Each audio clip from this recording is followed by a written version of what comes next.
She served as chair of the Department of Comparative Literature for 12 years, as Master of Stevenson Hall, and co-founded the program in Translation and Intercultural Communication. She recently completed a term as president of the American Comparative Literature Association and is the author of the Sonnet Over Time, Studies in the Sonnets of Petrarch, Shakespeare, and Baudelaire, translator of Manzoni's On the Historical Novel, and editor with Michael Wood of Nation, Language, and the Ethics of Translation. For our first respondent in the afternoon, Sandra. Thank you. So I understand I have 45 minutes, and I think since really there are 4 essays to talk about, the 2 written ones that I read and the recent oral presentations, there's a lot to say, but I'll try to stay within my time frame and let me know if I get anywhere near the end of it. I'm going to try to respond to both papers, and so is Edwin. So we'll just have different views, and we did not discuss in advance exactly what those views are, so we will discover how they overlap or don't. In both of these papers, I should say, really strike me as very rich in themselves, and also as wonderful contributions to thoughts about a literary education, as I mentioned to both of you. Though I'll try to outline and raise questions about the main points as I see them in these articles. Time will only allow for a very partial look. And in general, it seems to me that Gayatri Spivak's paper lends insight into the very process of gendering and translation in this deep sense, as these relate to the creation of the translator and culture more generally. Whereas Anthony Pym's deals more with transmission and exchange, its ways of transforming others as it transforms itself, and both kind of essential when you think of comparative literature or literary study. So let me begin then with Gayatri's paper. And really what I'm going to do at the beginning is give my translation or my reading of certain moments in it, and Gayatri can then correct me later on. But this contribution focuses on gender and translation in the global utopia and argues, among other things, I think, for a more reflective and indeed more intimate look at a series of interlocking terms and concepts: globalization, utopia, gender, language, translation, equivalence, to name the ones that struck me particularly. In each case, the essay leads toward a more particularized and more intimate description. And in the process of this description, each term is transformed in meaning. I'll focus here particularly on the terms gender and translation, but all of them are interrelated, so come up. As Gayatri mentioned earlier, the article begins by talking about the fact that utopia might be considered a no place, a good place that we try to approximate, not achieve. And globalization, which depends upon the economy of equivalence, the same system of exchange all over the globe, holds out the false promise of utopia as equivalence in terms of capital, this economic level playing field. In globalization, gender itself is often used as a way to translate experience embedded in a deep cultural experience into this general equivalence. And as she teaches, gender allows us to abstract, since the process of gendering, this movement of gendering, is for her, as I understand it, the creation of culture itself. But its apparent immediacy to sexuality is sometimes thought to be concrete as such, and hence the frequent involvement of the gender work of the international civil society. In fact, as Gayatri explains it, and always when I'm saying this is my reading, obviously, but as she explains it, gender is a position without identity. It includes, for instance, queers as well as women, and though globalization in the form of NGOs may think of gender in concrete terms, she tells us that it is possible, quotation, that gendering in the concrete is in fact inaccessible to agential probing or use by the NGOs. She explains why this is so in a central section, and here she describes of the paper, as I read it. She describes how the self is formed and then how language is acquired. And these are essential, to my mind, to her idea of the human subject and culture, as well as to what we call translation. According to this view, drawn in part from her reading of Melanie Klein, the self begins in translation, and Gayatri was talking about that in answer to some very pertinent questions. Indeed, as she puts it elsewhere, the work of translation is, quote, an incessant shuttle that is a life. Grabbing an outside indistinguishable from an inside, I continue with Gayatri's words, constitutes an inside, going back and forth, encoding everything into a sign system by the things grasped. This crude coding taking place in infancy between world and self as part of the formation of a self is a translation. End of quote. And this is using the word here in a very broad, or as she sometimes says, catachretic sense. It's a catachresis. It's the large sense of translation. This translation creates a life. And more specifically, in this weaving of a human self in which sexual difference helps the infant constitute a world, violence, she says, translates into conscience and vice versa. For all of us, nature passes and repasses into culture in this work of, or shuttling site of violence in what Gayatri calls the violent production of the precarious subject of reparation and responsibility. The infant can never give back all that is taken. In this sense, gendering is a translation that creates both self and culture. Moving a bit further in the infant's chronology, Spivak turns to the question of language acquisition itself. There is a language we learn first, she says, mixed with the pre-phenomenal, which stamps the metapsychological circuits of lingual memory. The child's language is inserted into the named language with a history before the child's birth, which will continue after its death. As a child begins navigating language, it eventually accesses the interior network of that language, its memory. And in her view, translation studies must imagine that each language may be activated in this particular way when we translate or think through the moves of languaging. Now, end of quote. At this point in Spivak's argument, she's introduced, I think, some important, though controversial ideas. She's made it possible to think of translation in a way not usually contemplated in translation studies, unless you read Gayatri Spivak, of course. And I think it is important.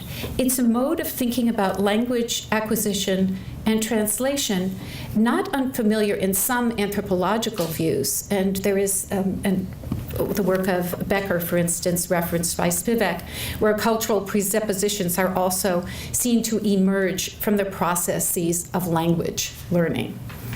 But this view also has very strong ethical aspects to it.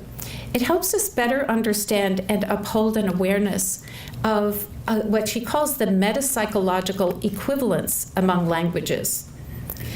The nearest counterpart to thinking the metapsychological equivalence of languages, since we all go through this same process of languaging, this is something we all would share. One of the nearest counterparts to this view may well be found in the writings of Edouard Glissant, who proposes an understanding of creolization and multilingualism that also takes account of the equivalence of all the globe's languages. And I'll come back to this shortly. But I wanted to continue with my attempt to sort of outline some of Spivak's points here. Her account of originary translating allows us to perceive then the human equivalence of all languages in the sense that we construct our individual selves in language. All of us do that if you take this perspective. And this process then we share. We don't share the same languages, no, not at all. But we might share in this process of languaging that I've tried to describe. And this awareness of the process of languaging is a way toward a sort of equivalence among languages that is a blurring, as suggested, a blurring of identity, as suggested by Balibar, a way to work against any attempt of civil war or hatred more generally. I would say extremisms tend to be against blurring, extremisms of all kinds, and the waviness of identities of all kinds. Extremisms prefer sharply cut identities. And waviness, by the way, is a term I draw from a recent 9/11 memorial a set of remarks by Anthony Appiah.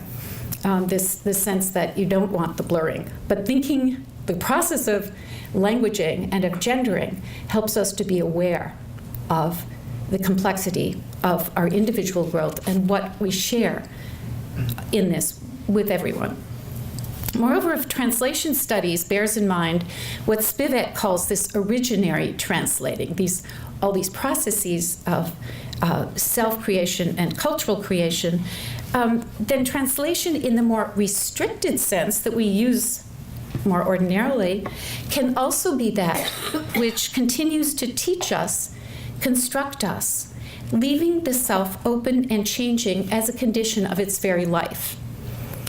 For it, too, is based on language learning. And I come back to this question of language learning that Gayatri has brought up in discussion. A language learning process that can be a simulacrum of this original effort of creating the self out of learning language, gendering, and then this languaging that is originary to our sense of ordinary language. And this will also produce an ethical response to the original. We will always be there thinking through this other, the language of the other. So of the other language, in this case, if you're translating from French or translating from Italian, what I'm used to thinking about, we will always be thinking through that language and responding to it, in part because of this originary languaging. As Spivak turns from the originary language translating that creates the human self to translating in the more restricted sense, she evokes two theories of literary translation. You add yourself to the original, or you efface yourself and let the text shine. And though she subscribes to the second, to the latter, the actual process of translation is not therefore simple. It invokes what she calls the most, quote, intimate act of reading. And again, in her words, it involves a sort of, quote, love. And like love, never simple, to be sure. She invokes the analogies of the embrace, its violence, the prayer to be haunted by ghosts of an ultimately inaccessible and inevitably bodiless other that is the original. We can never have the original, only our simulacrum of it. And in this kind of translating, the translator must be a, quote, ventriloquist, performing the contradiction, the counter-resistance at the heart of love, a love that has gone through the process of learning that second language and reading through it in this intimate act. And this sort of translating with its keenly felt double bind, love the original, share the original, culture cannot, must be exchanged, can only be thought as an activism, according to Gayatri, not a convenience. And in this context, she turns to Benjamin's famous essay, The Task of the Translator, to offer a new solution to the old discussion of the pure speech. We all know this meaningless speech which makes translation possible. And viewing this, quote, meaningless speech as central to informatics rather than to the sacred, she speaks of it as the process of signification which allows for there to be meaning within established conventions. Quote to quote, this originary condition of possibility is what makes translation possible, that there can be meaning and not necessarily tied to singular systems. It's also what makes the history of the subject possible, in this view, as she makes reference to Lacan and the unconscious. So one of my first questions, or my first question for Gayatri, and I just have my questions embedded in this talk, is really to hear more about this originary condition of possibility and how it relates to what begins as gendering and languaging that she speaks of before. I think this is a really exciting insight into Benjamin, by the way. So I would like to hear more about that, if possible, just for to understand this much better. In any case, Spivak admits that these are, quote, mysterious thickets of individual and linguistic life in which the possibility of ordinary translation emerges, but only if, institutionally, we can teach foreign languages so that when a student is producing in it, and Gautry has spoken of this, she has forgotten the language which was rooted in the soul, this quotation, roots which Saussure, Lacan, information theory, and in its own way, Benjamin, see as themselves produced as rhizomes without specific ground, end of quote. Here, Gautry touches upon a notion of language and translation as rhizomic or rhizomatic that I've talked about myself, but this is talked about in a very different way here. And the idea of language or translation as related to a kind of rhizomatic, not completely rooted sense or not rooted sense of language has been developed to some degree by François Host, Edouard Glissant, and Stefano Arduini, I think, has talked about this as well, just reading your comments about that. Dependent upon notions of changeful encounter, it views language not as an arboreal structure rooted in specific meanings that require successful modes of translation as pure equivalents, but rather one that itself changes, transforms, recreates precisely through an encounter with this language that is another. In these reciprocal encounters of the rhizome, something new in language and self develops, something that did not exist before. The language that we have from a translation didn't exist before within the culture.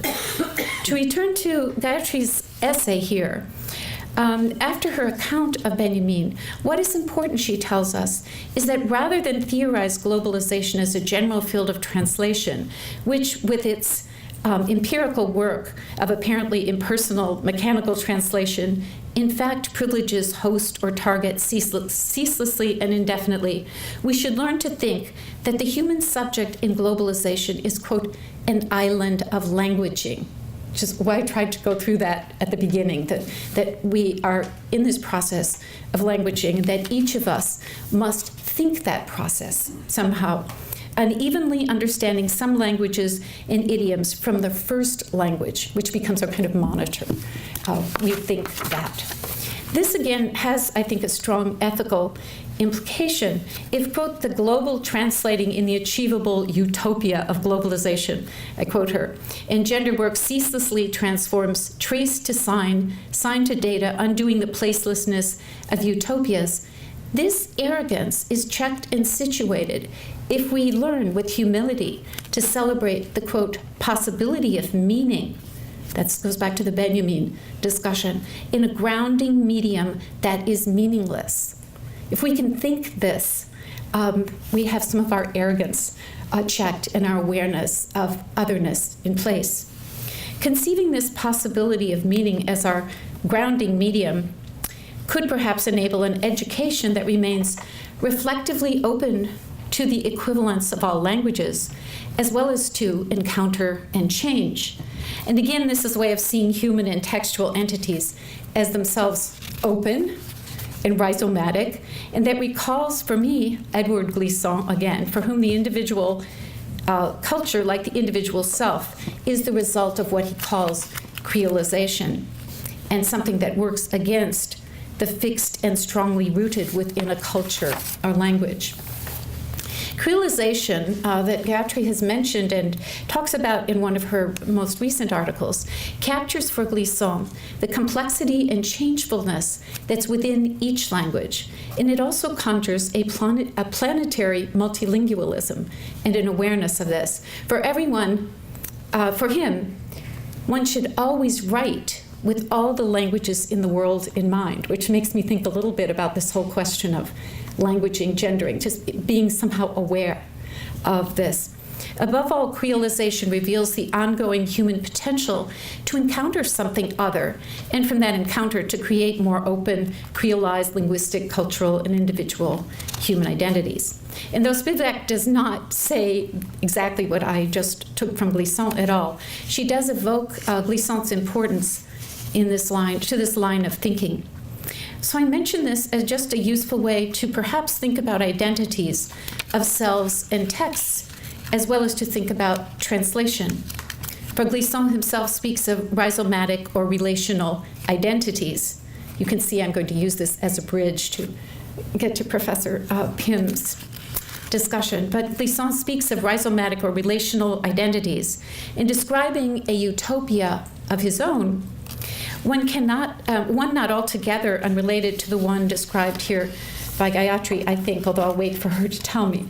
Glissant speaks specifically to his reader's imagination, not to facts.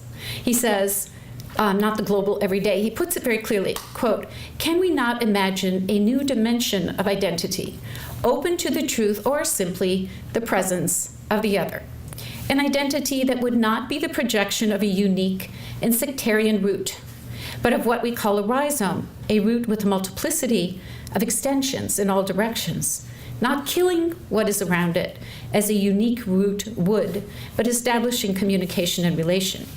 It seems that man's mind, and especially his imagination, must assume this challenge. And I think it is all the future anterior. I mean, he doesn't think this is going to happen. It's something to bear in mind. And if one says that's a utopian idea, I continue the quotation here, it should be remembered that no change in human history has occurred without utopian ideals. Though Glissant's description of relational interactions carry with them a keen and frequently stated awareness of the ultimate untranslatability of each particular culture, language, and person, he nonetheless prizes identities that create themselves through dialogue and transformative exchange to produce what he thinks of as an unpredictable future of thought and self. And the connection he sees between such identities and translation, or these changing identities and translation, is very direct. He writes in Introduction to the Poetics of the Diverse, quote, "The language of the translator operates like creolization and like relation in the world." In relation, of course, he doesn't mean harmony, not at all. He's very explicit about that, but rather encounter. So the language of the translator operates like creolization and like relation in the world. That is, its language produces the unforeseeable. Translation is a veritable operation of creolization. From now on, a new practice of that unstoppable cultural métissage. It's the end of quote. This utopia, to be imagined through a translation that does not enter into the calculus of globalization, seems to me to enter into intriguing dialogue with Gayatri's essay. So my second question to her would be whether and how far she sees Glissant's views of